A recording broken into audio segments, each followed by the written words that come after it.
बोलिए श्री वेंकटाचल भगवान की जय। प्रिय बंधुओं, आप सबका मंगल हो। भगवान वेंकटाचल पर्वत पर क्यों पधारे और उस तिरुपति माला में उनका नाम भगवान तिरुपति क्यों पड़ा? आज भी आप तिरुपति बालाजी का नाम सुन करके गदगद हो जाते हैं। एक बार की बात है, भगवान बारह कहते हैं कि महादेवी पृथ्वी, मैं तुम्हें एक पवित्र इतिहास सुनाता हूँ, सुनो।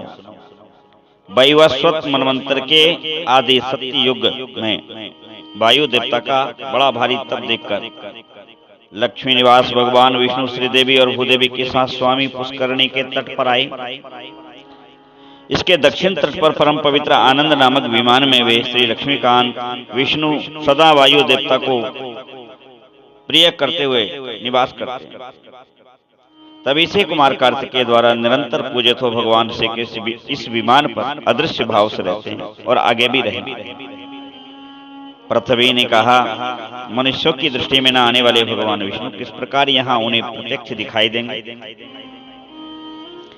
तब भगवान वराह ने कहा कि देवी, हे देवी पृथ्वी, एक बार महर्षि अगस्त्य ने इस पर्वत पर आकर सनातन देव भगवान विष्णु का दर्शन किया और अब 12 वर्षों तक आराधना करके उन्हें बारंबार प्रसन्न किया। तत्पश्चात भगवान से याचना की कि प्रभु, आप सदा यहाँ निवास करें और सब लोगों को आपका प्रत्यक्ष दर्शन होता रहे।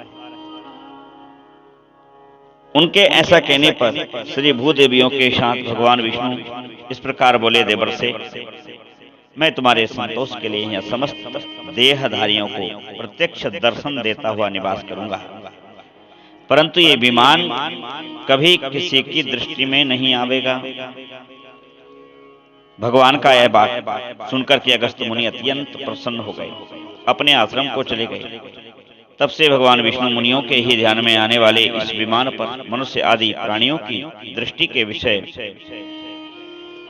होकर के चतुर्भुज रूप से यहाँ पे निवास करते हैं।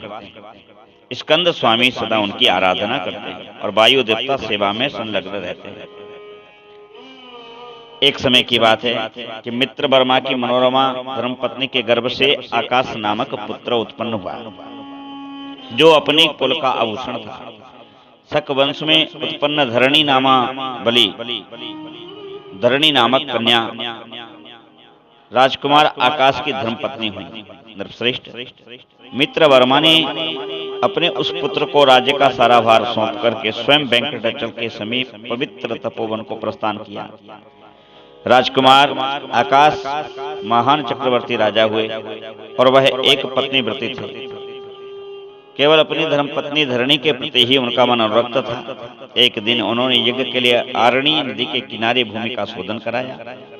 जब सोने के हल से पृथ्वी जोते जाने लगी, तब बीज की मुट्ठी बिखेरते समय राजा ने देखा कि पृथ्वी से एक कन्या प्रकट हुई है, जो कमल की सैया पर सोई हुई। वह बड़ी सुंदरी एवं समस्त गुणों से संपन्न सोने की पुतली सी ही शोभा पा रही थी। उसे देखकर राजा के नेत्र आश्चर्य से खिल उठे। उन्होंने उसे गोद में उठा लिया और कहने लगे कि यह मेरी पुत्री है। ऐसा बार बार कहते हुए मंत्रियों के साथ बड़े प्रसन्न हुए और उसी समय आकाशवाणी हुई कि राजन, वास्तव में यह तुम्हारी ही पुत्री है। इस सुंदर नेत्र वाली कन्या का तुम पालन पोषण करो। ऐ सुनकर के राजा तो मन में बड़ी प्रसन्नता से प्रसन्न हुए और उन्होंने अपने नगर में प्रवेश किया। महारानी धरणी देवी को बुलाकर कहा कि प्रिय, यह भगवान की दी हुई अपनी ही कन्या, इसे देखो, यह पृथ्वी से प्रकट हुई है। हम दोनों संतानहीन हैं और हमारे लिए यही पुत्री होगी। यह कहकर आकाश राजा ने रानी के हाथ में प्रेम पूर्वक वह कन्या दे दी। उस कन्या के घर में प्रवेश करने पर धरणी देवी ने भी धर्म पूर्वक गर्भ धारण किया और समय आने पर उन्होंने उत्तम मुहूर्त में पुत्र को जन्म दिया। उस समय 5 ग्रह उच्च स्थानों में स्थित थे। सूर्यदेव मेष राशि पर विराजमान थे। उस पुत्र की जन्म काल में देवताओं की दुंदुभियां बज उठी। राजा के घर में फूलों की बरसात होने लगी। उस समय सुखदायिनी हवा चल रही थी। जिन लोगों ने महाराज को पुत्र जन्म का समाचार सुनाया, उन्हें अत्यंत प्रसन्न होकर के उन्होंने जो कुछ उनके पास था सब दे दिया, सब दान कर डाला। केवल छत्र और चमर ही रखे। 1 करोड़ कपिला गौएं, 1 करोड़ 100 बैल दान किए। 12वां दिन का पुण्य मुहूर्त आने पर उन्होंने जात कर्म आदि क्रियाएं संपन्न की और स्वयं ही पुत्र का नाम वसुदान रखा। पृथ्वी देवी आकाशराज का पुत्र वसुदान बड़ा ही सुंदर था। वह बालक प्रतिदिन शुक्ल पक्ष के चंद्रमा की भांति बढ़ने लगा। वेदों के पारंगत विद्वान गुरुजनों ने उस विनयशील कुमार का उपनयन संस्कार किया और पिता से ही उसने मंत्र पूर्वक अस्त्र शस्त्रों की अनेक प्रकार की शिक्षा प्राप्त की। अंग और उपांगों सहित धनुर्वेद के चारों पादों का अध्ययन किया। पृथ्वी देवी ने पूछा, भगवान आपने आकाशराज के पुत्र का नाम बताया, अब यह बताने की कृपा करें कि उनकी जो अयोनिजा कन्या जो कमल पुष्प पर उत्पन्न हुई भूमि से, उस कन्या का नाम उस समय क्या रखा गया? भगवान वाराही ने कहा कि देवी, बुद्धिमान आकाशराज ने उस कन्या का नाम पद्मनी रखा और धीरे धीरे उसका नाम पद्मावती, पद्मालया आदि होता चला गया। धीरे धीरे वह युवा अवस्था को प्राप्त हुई। एक दिन पद्मनी सुख और कोकिलों के कलवर से व्याप्त उपवन में अपनी सखी समुदाय के साथ में विहार कर रही थी और उसी समय मुनि श्रेष्ठ नारद अकस्मात घूमते हुए वहां आ पहुंचे। आप तो जानते ही हैं कि नारद का कहीं भी आना अकारण नहीं होता।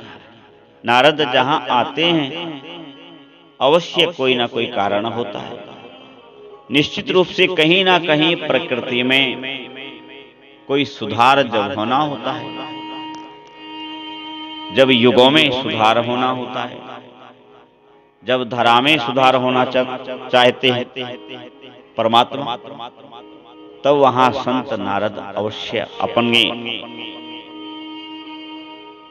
बिना बुलाए ही अपने आप पहुंच जाते हैं। सो नारद जी वहां पर पधार गए। मुनिश्रेष्ठ नारद अकस्मात घूमते हुए जब वहां पहुंचे, उन्होंने वन की मूर्तिमती लक्ष्मी की भांति उस कन्या को देखकर विस्मय से पूछा कि हे भीरू, हे सौम्य, तुम कौन हो और किसकी कन्या हो? और मुझे जरा अपना हाथ तो दिखाओ।